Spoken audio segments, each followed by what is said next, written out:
The scent of rain on hot asphalt was the first thing Avery noticed as she hurried up the steps of the City Hall building, her heart hammering a rhythm that had nothing to do with her lateness and everything to do with the woman waiting for her inside.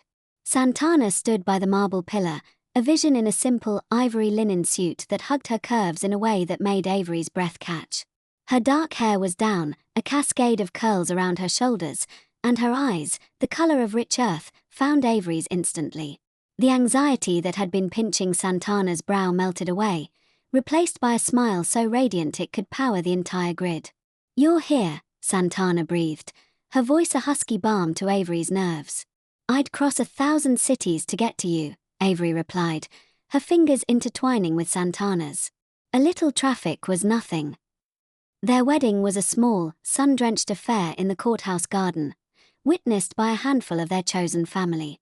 When the officiant said, "You may kiss your wives," the world narrowed to just the two of them. The kiss was not a chaste peck for the audience, it was a promise, deep and searching, a taste of the lifetime to come. It was both romantic and hot, a simmering heat that promised to explode later, in the privacy of their own space. The first challenge came not from a faceless bigot, but from within Santana's own family. Her father, a kind but traditional man, had given them his blessing with a hesitant smile. A week after the wedding, they went for Sunday dinner. The air was thick with unspoken words. "So, how's married life?" her mother asked, focusing a little too hard on serving the green beans. Santana squeezed Avery's hand under the table. "It's amazing, Mom.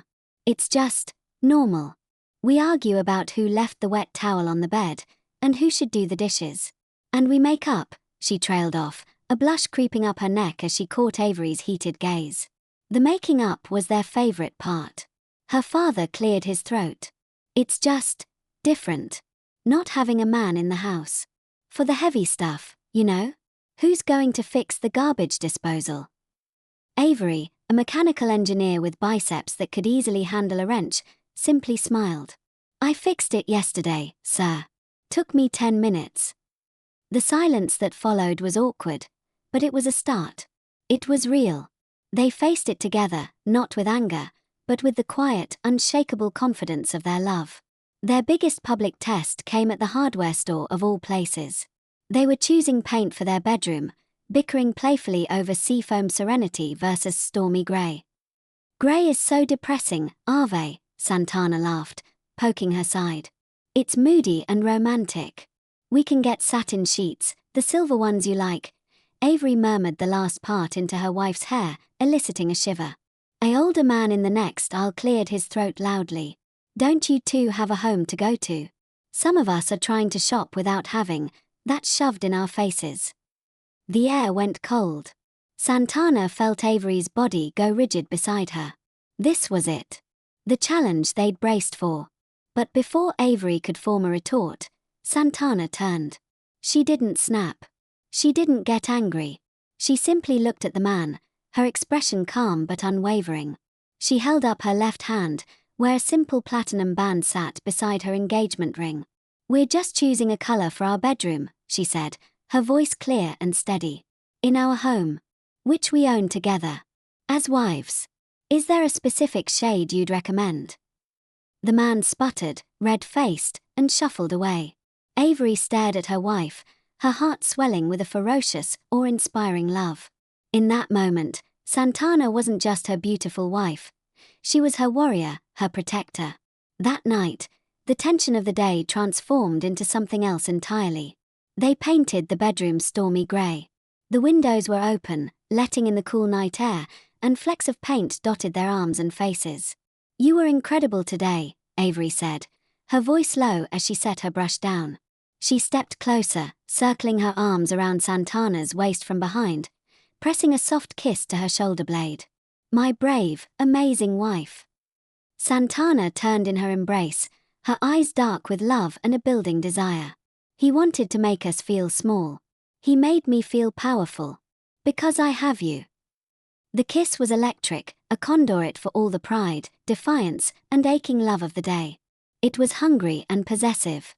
Avery walked Santana backward until her knees hit the edge of their bed, the drop cloth crinkling beneath them. Clothes were shed not with frantic urgency, but with a deliberate, worshipful slowness. Every inch of skin revealed was a territory they owned together, a landscape they knew by heart but never tired of exploring. Avery's mouth traced the column of Santana's throat, the swell of her breasts, the flat plane of her stomach, as if committing her to memory all over again. Santana arched against the sheets, her fingers tangled in Avery's blonde hair. "Avery, please." The word was a prayer. Avery answered it. Her touch was both tender and knowing, finding the places that made Santana gasp and writhe. This was their sanctuary. Here, there were no challenges, no judging eyes. There was only the symphony of their ragged breaths, the slide of skin on skin, the whispered praises and filthy promises that passed between them. When release came, it was a crashing wave that left them trembling and clinging to each other, their bodies slick with sweat and dotted with grey paint. They were a mess, a beautiful, perfect, married mess. Later, wrapped in each other's arms under the new satin sheets, Avery traced idle patterns on Santana's back. "The garbage disposal will break again," Avery whispered into the dark. "People will say stupid things. My mom will probably ask about babies again next week." Santana nuzzled closer, her legs sliding between Avery's. "Let them. We'll fix the disposal. We'll handle our families." And as for babies, she placed a soft, open-mouthed kiss on Avery's collarbone. "We can practice for that. A lot." Avery laughed, a low, happy sound, and pulled her wife tighter. Their marriage wasn't a fairy tale. It was better. It was real. It was painted in stormy grey, built on a foundation of defiance and desire, and it was theirs. Every single challenging, romantic, hot, amazing bit of it.